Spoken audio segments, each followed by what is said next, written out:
So winter is really here and there's not a lot of sowing or planting to do, but that doesn't mean that I don't have a lot of stuff to do. In fact, there are actually a lot of things that I need to do to prepare the garden for the coming growing season.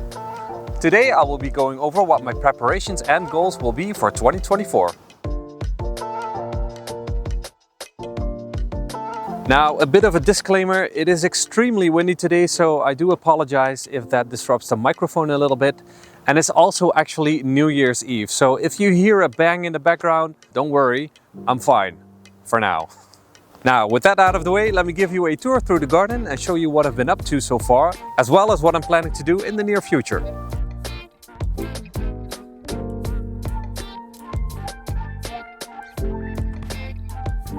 Now, for the most part, we have been busy with cleaning the garden. So, for example, this is one of the corner frames and it had been taken over by the butternut squash during the last growing season. But as you can see right now, it is pretty empty. Not only that, but we've also emptied the amaranth bed as well as the first corn bed, removed all the stalks in there and cleaned out some of the first grow beds as well, and a little bit more on them later. The garden looks pretty empty right now, almost a little bit sad. But then again, it also looks pretty clean and it holds the promise for the next growing season, so I'm not too worried.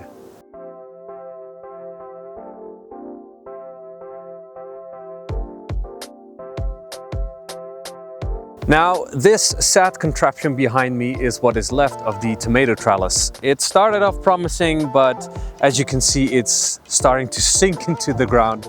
And my goal is to remove it and to replace it with an arch type of trellis so that I can still grow vertically, but also have some grow beds beneath it or to the side of it. I really like the idea of having an arch in my garden, so I'm looking forward to add it to the garden.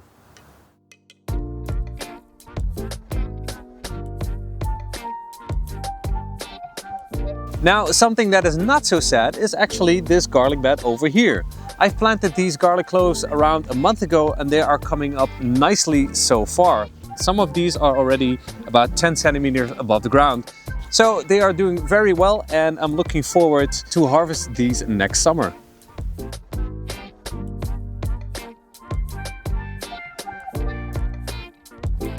Another thing that I have been doing to prepare for 2024 is adding some new wood chips to the pathways that I'm walking on, and I wanted to show you something in particular right over there.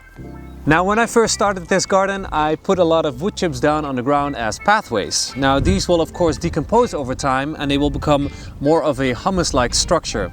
This is great because it's actually very fertile and you can use it as compost for your growing beds. Now, the wood chips take some time to decompose, but you can keep adding wood chips and the lower layers will eventually become humus and you can actually shovel it and put it directly in your grow beds.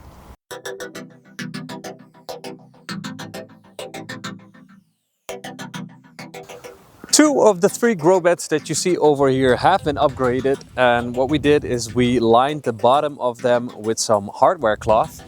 This is of course my final line of defense against the vole, and hopefully it will keep it from tunneling into the grow beds and eating all my veggies. We're at the base of one of the grow beds and as you can see, this is one of the tunnels that the vole dug. It's quite a big tunnel, as you can see. If this doesn't work, then I guess I'll have to accept my fate. My plan is also to do it actually with the bean bed on the other side, as well as with the potato prison at the beginning of the garden. So what I did, I lifted up each frame, then I put it somewhere and then hammered the hardware cloth into place. I shoveled the soil on a sheet, put the frame back into its place and then shoveled it back into the grow bed again. Accio new broomstick.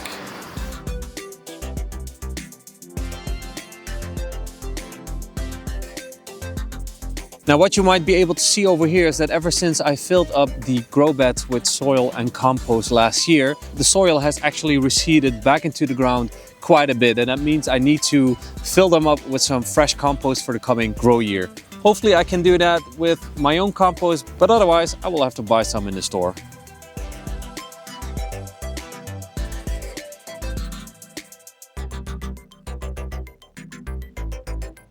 Now, you might remember the incubator from episode 4, or in other words, the mini greenhouse. And I'll be honest, it has seen better days. In the spirit of recycling things, I use these glass shower doors to to make the roof of this cold frame. But to be honest, they have proved to be very heavy and cumbersome, especially when I wanted to open this cold frame. And of course, there is the risk of them breaking, as one has done so in the past. So what I'm probably going to do is I'm going to replace these glass panels with a simple frame with some plastic on it so that it will be easier to handle.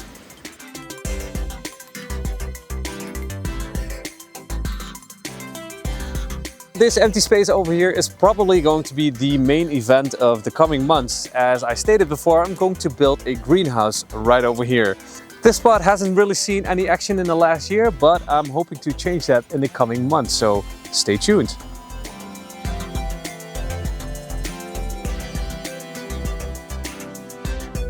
A quick update on the bioreactor. As far as I can tell, it is performing exactly as it should. Ever since I filled it up back in August of last year, it has sunk down quite a bit, around 20 centimeters, which is to be expected. The idea is to keep the bioreactor as moist as possible, at least 70% according to Dr. Johnson. Now, I haven't watered this in months, but if I reach down over here and dig down a little bit, the biomass that is slowly degrading over time is very, very wet. So it has been beneficial that it has been such a wet season, at least for the bioreactor. I won't be harvesting the compost inside the bioreactor for at least another 6 months. But I am looking forward to the day that I actually can harvest the compost, put it into the grow beds, and then hopefully grow bigger and better veggies. On the other side of the compost station, we of course have the regular compost pile. Now, I have been adding quite a lot of biomass to it lately, and the pile has steadily been growing so far. And here on the left, you see the things that I need to create a water catching system, the blue barrels, a gutter, etc. This is another construction project that I have been postponing this year, mainly because we do have water here on the allotment. But yeah, this is really something that I need to get going for the coming year.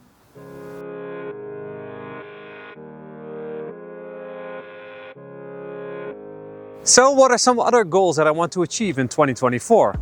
Well, I would like to add some more biodiversity to the garden, so maybe put up some insect hotels. I really would like to grow some more herbs. I love the smell of them, I love how they look, and I want to use them to make, for example, herbal teas or tinctures. I really would like to learn more about succession sowing and improve that quality. So the first year was of course getting the garden started, and now this year I would like to improve the yield of it. And lastly, I want to show you that anyone can start gardening. I started off with little experience last year and I managed to grow some vegetables. So join me in this adventure and subscribe to my channel. Happy New Year, and I'll see you in the next video. Bye bye.